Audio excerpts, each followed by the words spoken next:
उसी समय राक्षस कहने लगा सपने में बबन रेखा मेरे समान योद्धा होगा कोई भी जीत ना पाएगा। राजा और नर की बात तो छोड़ दो, उसके सामने स्वयं इंद्र हार के जाएगा। लेकिन एक काम वो जरूर करेगा। कौन?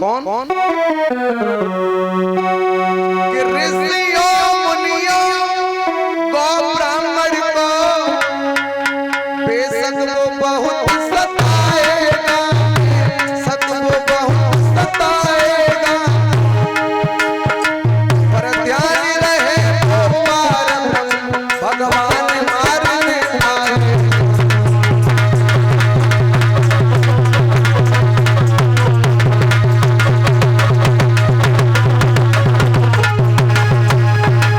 एक काम करेगा, ऋषियों मुनियों को ब्राह्मण को बेशक वो बहुत सताएगा, पर ध्यान रहे वो पार ब्रह्म से भगवान मारने आएगा। ऐसा बालक पवन रेखा सवेरा हुआ, आंख खुली, अब तो पवन रेखा मन ही मन घुट रही है। धीरे धीरे भागवत श्रोताओ लेकिन अपने पति की पवन रेखा फिर भी बराबर सेवा कर रही है, क्योंकि किसी कवि ने सुंदर शब्दों में एक बहुत अच्छा श्लोक लिखा है। नक्षत्र भूषणम चंद्रमा नारीणाम भूषणम पति पृथ्वी भूषणम राजा विद्या सर्वत्र भूषणम। नक्षत्र भूषण चंद्रमा, नक्षत्रों का आभूषण चंद्रमा है। जब तारे निकले होते हैं उनके बीच में चंद्रमा निकला होता तो आसमान की शोभा और बढ़ जाती है। नारी का आभूषण उसका पति है, क्योंकि मेरी माताओं जब तक पति पथ माने होती है रास्ता, जब तक पति जिंदा है तब तक तुम्हारी रास्ता बहुत साफ है, बहुत अच्छी है। और जिनका पति नहीं है उनकी रास्ता बिगड़ जाती है। तुम्हारा पति जिंदा है, लूला लंगड़ा काला कैसा भी है, और आप 8 दिन में 2 बार करवा जाओ, कोई उंगली उठाने वाला नहीं है। अगर आपका पति दुनिया छोड़ के चला जाए, महीने में भी 1 बार करवा जाती हो तो लोग आपके प्रति नाना प्रकार की सोच सोचे बैठे। इसलिए पति से बढ़ के दुनिया में कोई देवता नहीं। नारी नाम भूषणम पति, नारी का आभूषण पति है, और पृथ्वी का आभूषण राजा है। विद्या सर्वत्र भूषणम, विद्या हर व्यक्ति का आभूषण है। इसलिए मेरे भागवत श्रोताओं अपने पति की बड़ा सेवा करती हैं, और माताओं पति की सेवा होनी भी चाहिए। यहाँ कितनी माताएं हैं जो पति के सुबह रोज पैर छूती हैं? हाथ उठाओ, है कोई? अच्छा, जब ब्याह हो तो 7 वचन दे थे, मालूम है पंडित जी ने? भूल गई?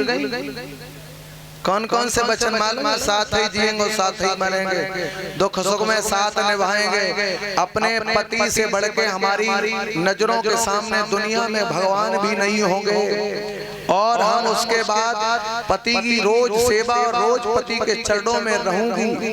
वे सारे वचन धीरे धीरे खब गए हैं। क्यों भाई? लेकिन भागवत श्रोताओं जो हमें करना चाहिए वो हम नहीं कर पा रहे हैं, और जो हमें नहीं करना चाहिए वो हम करते जा रहे हैं। इसलिए विचार करो, ये मंदिर में जो पत्थर पूज रही हो, पत्थर के पूजने से कुछ भी मिलने वाला नहीं है। जब तक घर के जिंदा भगवान खुश नहीं है तब तक पत्थर वाले खुश नहीं हो सकते हैं, याद रखना।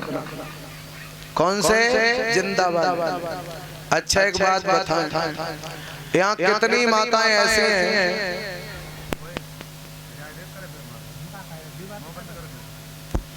मेरे भागवत श्रोताओं का है, कितनी माताएं ऐसी हैं जो सुबह जब उठती हैं और भोजन जब पति को परोसती हैं या शाम को परोसती हैं, उसी समय कितनी माताएं ऐसी हैं सुबह शाम जब पति को रोटी परोसती हैं तो रोटी में घी लगाती हैं। हाँ तो उठाओ,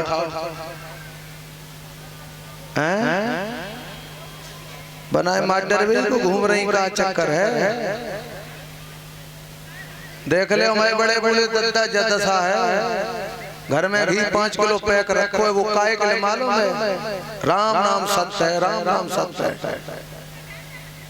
ताई के हाँ एक बात और, इसका दूध घर में है ही नहीं, क्योंकि दूध तो निकलता है सीधा दूधिया के पास चला जाता है, डेयरी पे चला जाता है। लेकिन उधर खुली है डेयरी और तुम्हारी मौत बनाए है कतई देरी, समझ लो।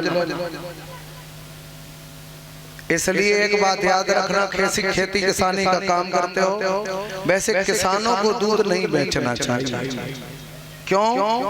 एक दूध बेचने वाले को पाप और लगता है साहब, ध्यान रखना। कौन सा? 3-4 प्रकार का धन है, वो व्यक्ति के जीवन में कभी फलीभूत नहीं होता है। कौन कौन सा धन मालूम है? 4 प्रकार का धन है, ये बहुत मुश्किल से पचता, किसी को पचता ना पचता भी नहीं। कौन कौन सा? नंबर 1 नानी का धन। नानी क्या मिली हुई संपत्ति मुश्किल से पचता है। नानी का धन, जिजमानी का धन, बेईमानी का धन और पानी का धन, ये 4 प्रकार के धन मुश्किल से बचते हैं। ध्यान से सुनना। कौन कौन? नानी का धन, जजमानी का धन और बेईमानी का धन और पानी का धन, ये 4 प्रकार के धन मुश्किल से बचते हैं, बहुत मुश्किल से। याद रखना, जब पूर्व जन्म के पाप पुण्य साथ देंगे तब, क्योंकि दूध बेचने वालों के अंदर एक लोभ हो जाता है, वो पानी डालने लगते हैं। नहीं तो कोई